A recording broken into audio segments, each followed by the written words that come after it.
So I was researching some ideas about level of detail and how I can kind of get this asteroid to feel more alive, maybe zooming into that asteroid and kind of bringing up the surface as you got closer. And honestly, it's kind of a rabbit hole. I don't know if I'm going to spend that much effort doing this right away. And it's really about the return, right? Like how much time can I spend creating this, really detailed asteroid from a distance or less detailed that kind of turns into the terrain as you get a lot closer. And I feel like I'll just spend probably dozens of hours trying to get that right. And there's a lot that I need to learn and a lot that I want to go through as far as even, tweaking animations and making just this first area kind of interesting and fun first. So I don't really want to do that yet, but I'll show you where I'm at now. I did do some more animations. What I did on the terrain itself is I said, you know what, I can at least zoom out a bit more and create more of this terrain. So you'll see here, I created a lot more tiles.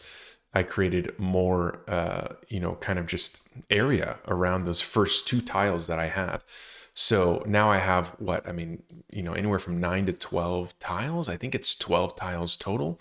And most of the interaction is kind of just in those center two tiles.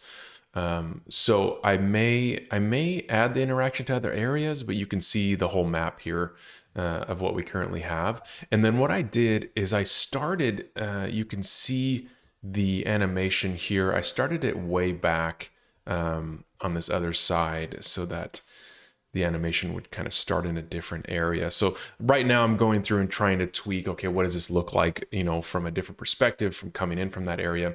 Let me show you what it starts to look like. That way we have time kind of for what the dialogue may sound like. And so you can see here at this view, I'm coming into the asteroid instead of starting right at the center. Or starting right in the middle. Welcome to asteroid XR-27. Terrain is unstable. Electromagnetic interference high. So now we kind of get to that position, right? It takes some time to get there. Animations are not great. There's a lot that we can do before to make it more polished and more interesting. But I'm going to kind of take it even into the other area. So maybe I can just kind of tweak how this plane flies, how I want it to interact. And then I'll go back, obviously, and adjust, these enemy creatures. They hit me and I died. So I do have collisions on for my character as well as the enemy character, which is kind of cool that they just ran into me and I died. But anyhow, that's what I'm working on. I think it's just going to take a lot of effort. I'll probably switch back and forth between, making other things more interesting or maybe, making particle effects on the engines and things like that.